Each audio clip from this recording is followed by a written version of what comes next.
Now, think about this. What is John seeing? He's seeing a continuation of what he already wrote about in the Gospels. I call these the I Ams. Jesus, in chapter 1, his eternity is shown by this white hair. How do we know that? Because the same thing is in chapter 7 of Daniel, where it talks about the Ancient of Days and the white hair.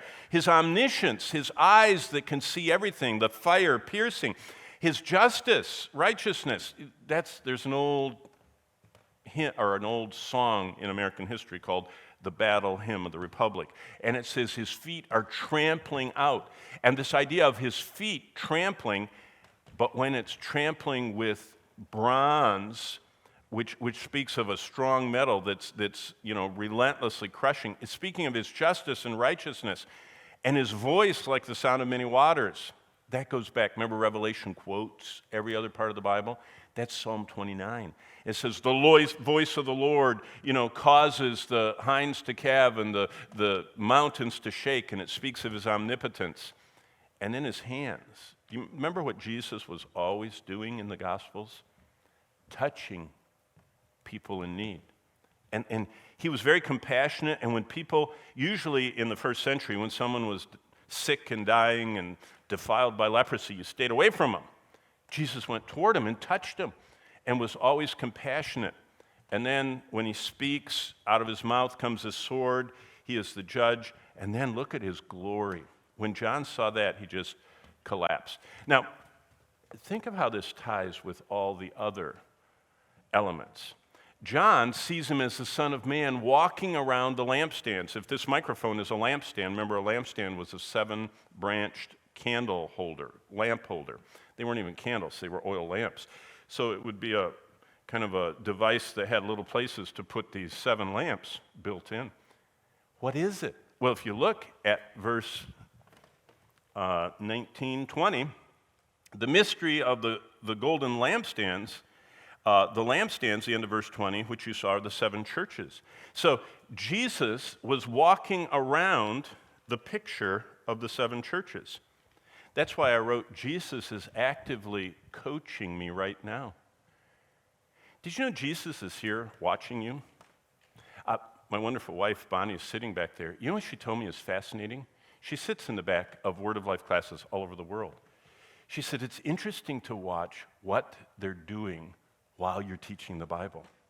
She said, it's interesting to watch what's on their screens, the little pads of paper they're writing on and passing back and forth, all the things that go on in class, which is just part of normal life.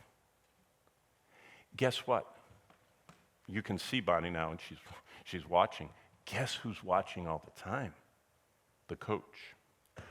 Jesus demonstrates in chapter 1 that he is walking around looking at the lampstands, which are the churches, which are us, his body, and he's watching as a coach to see if we're in the game, to see if we're doing our position in the game, our part, his plan. But look, what does he look with? What's his emotion as he looks at us?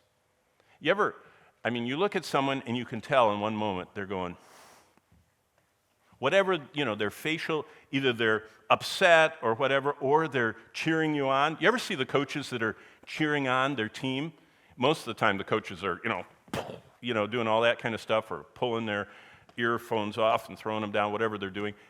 What is Jesus' most frequent emotion?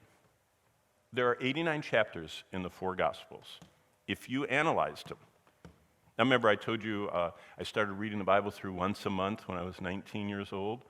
And for the first 6 years through seminary, I read it through once a month, all the way through for 6 years, till I got to 73 times. I already had 1 down, I got 72 more.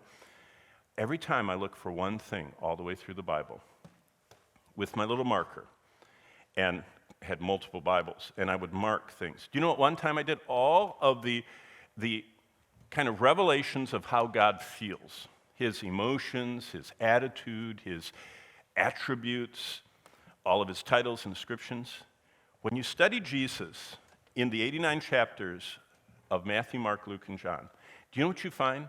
His most frequently recorded emotion is compassion. You know what that word is? in Greek, splanknoi. Do you know what it means? Viscerally moved, right here, in the stomach. You know how you feel fear here or excitement, or someone is driving over a little bump in the road and the car kind of goes up in the air a little bit and comes down, you all go, woo, like that? That's the word splanknoi. And it says Jesus feels viscerally right here our fears, our weaknesses, our pains. Now that's a coach. The coach that's looking at you and me, walking around the lampstand of the church, is most frequently feeling for us. He's saying, as Hebrews 2 says, I am acquainted with your struggles, your fears, your weaknesses, your pains.